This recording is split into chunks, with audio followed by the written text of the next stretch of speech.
Hey, I'm back. Some of you guys have asked about the seedling apple trees.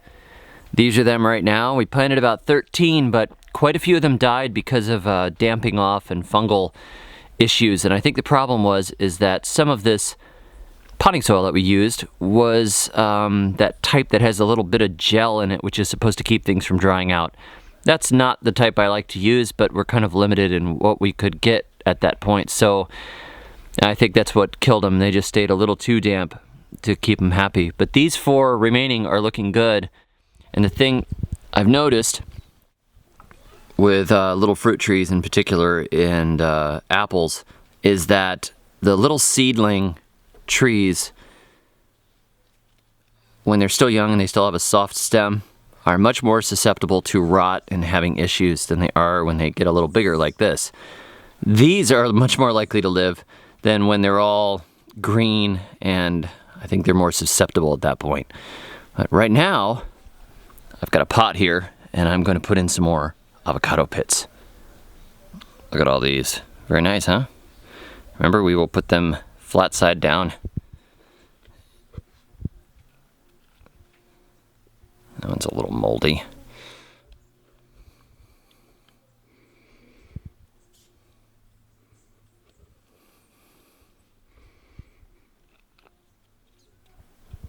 It's already splitting all open.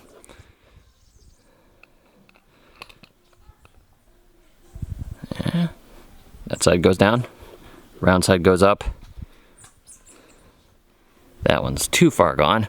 Forget that. Oh, one little tiny one at the bottom here. Alright, so when these guys sprout, which will happen eventually, I can split them up. They don't always take germination-wise, so I just like to stick batches of them in a pot and then wait around, whatever comes up, I plant.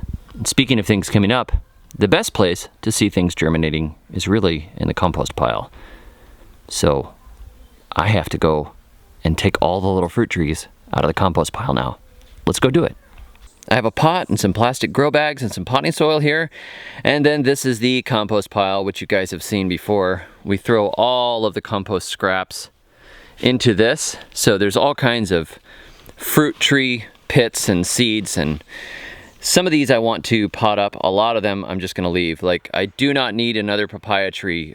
There are papaya trees all over the place and they plant themselves. So potting up a papaya is ridiculous. I'm just pulling it out. Doesn't matter. Back here though, there's a cocoa in the corner right there. That's a cocoa. And I want that. Right here, there are some skinup trees, also known as ginup trees, which I want to pot up. There's ginger here for some reason. That must have been there from previously. There's little moringa trees. I don't need those. Got moringas all over the place. And there's some yams that planted themselves in here, which really, I'll just dig it up and see if there's any root worth eating on the bottom of them, because they got to get out of here. I want to use this for crops now and, switch it over. So I'm going to take the fruit trees out of here, turn this bed under, and then we will plant it with something else. And I will make this bed over here the new compost pile. And this moringa planted itself in here, so this has got to get cut down too. It's kind of crazy. But this will be the new compost pile, because this one has some serious nutritional issues. I'm not happy with the way things grow in here at all. Time to fix it. This tree in the corner here, I don't know what this is. This is probably either a cannonball tree. I think it's not a cocoa. It's probably either a cannonball tree or maybe a noni, but it doesn't quite look like it. So I'm gonna pot it up and we'll find out what it is. It's not a mango. Leaves are not quite right, but it looks cool. Looks like a fruit tree. It's a surprise fruit tree. So I'll just pot this one up first and we'll find out what it is in 10 years. I potted a few things up here.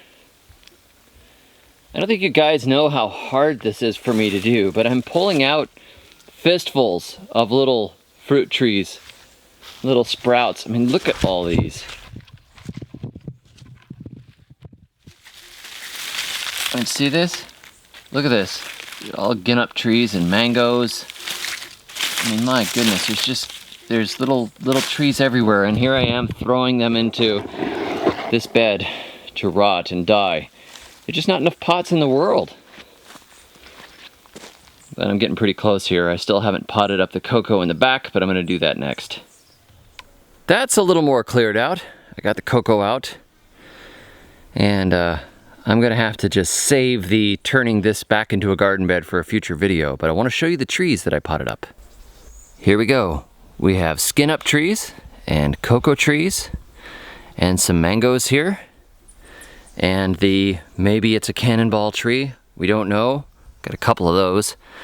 And what I just did was water these all really well, and I added a little compost tea to the water. When you transplant trees and the roots have been disturbed, or basically when you transplant anything, the moments after you transplant are important. Soak those roots well because they really have very little roots left. A lot of the roots that bring up the water are microscopic or very small, and they get heavily damaged when you pot things up and pull them out and dig them up and move them around. So it's good to keep the plant really moist for the remaining roots that it has so it can start growing those back as quickly as possible. And they will be growing back overnight, tonight. They're probably starting to grow right now.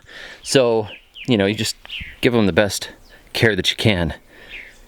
I'd say the little nursery is coming along pretty well. We've got the makings of the beginning of a food forest here, bit by bit. Thank you all for watching. Be sure to like and subscribe and catch me on the web at thesurvivalgardener.com. And I will catch you all soon. Until then, may your thumbs always be green.